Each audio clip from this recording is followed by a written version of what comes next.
ഛത്തീസ്ഗഡ് മുൻ മുഖ്യമന്ത്രി ഭൂപേഷ് ബാഗേലിന്റെ വീട്ടിൽ സിബിഐ റെയ്ഡ്. റായ്പൂരിലെയും ഭിലായിലെയും വസതിയിലാണ് റെയ്ഡ് നടക്കുന്നത്. മദ്യ അഴിമതി ആരോപിച്ചുള്ള ഇഡി റെയ്ഡിന് പിന്നാലെയാണ് സിബിഐയും റെയ്ഡ് നടത്തുന്നത്. വിവരങ്ങളുമായി ദില്ലിയിൽ നിന്നും സ്വാതി സന്തോഷ് കൂടി ചേരുന്നുണ്ട്.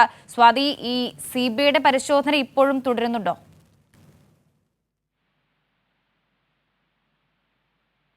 പുരോഗമിക്കുകയാണെന്ന് തന്നെയാണ് മനസ്സിലാക്കാൻ കഴിയുന്നത്. ഇന്ന് രാവിലെയാണ് ഛത്തീസ്ഗഡ് മുൻ മുഖ്യമന്ത്രി ഭൂപേഷ് ബഗേലിന്റെ വീട്ടിൽ, അതായത് റായ്പൂരിലെയും ഭിലായിലെയും വസതിയിൽ എത്തിക്കൊണ്ട് റെയ്ഡ് നടത്തിയിട്ടുള്ളത്.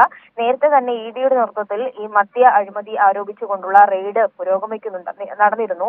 ഇതിന് പിന്നാലെയാണ് ഇന്ന് ദില്ലിയിലേക്ക് ഭൂപേഷ് ബഗേൽ ഒരു യോഗത്തിൽ പങ്കെടുക്കാനായി എത്തുന്നതിന് പിന്നാലെ വീട്ടിലേക്ക് റെയ്ഡുമായി സിബിഐ കടന്നെത്തുന്നത്. ഇതിനെതിരെ വലിയ വിമർശനങ്ങൾ കോൺഗ്രസ് നേതാക്കളുടെ ഭാഗത്തു നിന്ന് ഉണ്ടാകുന്നുണ്ട്. കഴിഞ്ഞ 10 വർഷക്കാലമായി ഇത്തരത്തിൽ പ്രതിപക്ഷ എംപിമാരുടെയും അതോടൊപ്പം തന്നെ പ്രതിപക്ഷ പാർട്ടികളുടെ നേതാക്കന്മാരുടെയും വീടുകളിലേക്ക് ഇഡിയെയും സിബിഐയും ദുരുപയോഗം ചെയ്തുകൊണ്ട് ഇത്തരത്തിൽ റെയ്ഡുകൾ നടത്തുന്നത് ഒരു പുതിയ കാര്യമല്ല എന്നുള്ള പ്രതികരണം നിലവിൽ കൊടിക്കുന്നിൽ സുരേഷ് എംപി അടക്കമുള്ള കോൺഗ്രസ് നേതാക്കളുടെ ഭാഗത്തു നിന്ന് ഇതിനോടകം ഉയർന്നുണ്ട്. മദ്യനയ അഴിമതി ആരോപിച്ചുകൊണ്ടാണ് ഇത്തരത്തിൽ റെയ്ഡ് നടക്കുന്നത്. കഴിഞ്ഞ ഒരാഴ്ചയ്ക്ക് മുന്നേയും ഈ മദ്യക്കച്ചവടത്തിൽ നിന്ന് ലഭിക്കുന്ന വരുമാനത്തിന്റെ പങ്ക് അദ്ദേഹത്തിന്റെ മകനെ ആരോപിച്ചുകൊണ്ടും ഇഡി റെയ്ഡ് നടത്തിയിരുന്നു. ഇതിലൂടെ 2000 കോടിയിലധികം രൂപയുടെ അഴിമതി നടത്തിയിട്ടുണ്ടെന്ന് ഇഡി അന്ന് കണ്ടെത്തിയിരുന്നു.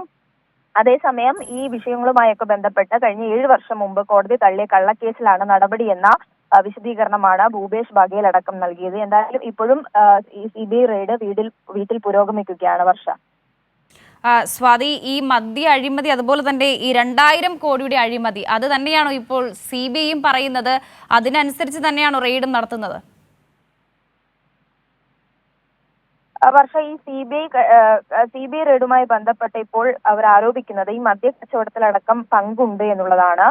അദ്ദേഹത്തിന്റെ മകനെ കേന്ദ്രീകരിച്ചും ഇഡിയുടെ നേതൃത്വത്തിൽ അന്വേഷണവും അതോടൊപ്പം റെയ്ഡും നടത്തിയിരുന്നു. അതിന് പിന്നാലെ ഇതേ വിഷയം ആരോപിച്ചുകൊണ്ടാണ് ഇപ്പോൾ റെയ്ഡ് ആരംഭിച്ചിട്ടുള്ളത്. മാത്രമല്ല, ഈ തെരഞ്ഞെടുപ്പൊക്കെ വരാനിരിക്കെ കേന്ദ്ര സർക്കാരിന്റെ അന്വേഷണ ഏജൻസിയെ ഉപയോഗിച്ചുകൊണ്ട് ഭൂപേഷ് ബഗേൽ അടക്കമുള്ള നേതാക്കളുടെ വീട്ടിൽ റെയ്ഡ് നടത്തുന്നതിൽ വലിയ വിമർശനങ്ങൾ ഇപ്പോൾ ഉയരുന്നുണ്ട്. ബഗേലിന്റെ മകനെതിരായ നടപടിയിൽ തന്നെയും വലിയ പ്രതിഷേധങ്ങൾ ഉയർന്നിരുന്നു. അതിന് പിന്നാലെയാണ് ഇപ്പോൾ സിബിഐയും വീട്ടിൽ അദ്ദേഹത്തിന്റെ 2 വസതികളിലേക്ക് റെയ്ഡുമായി എത്തിയിട്ടുള്ളത്.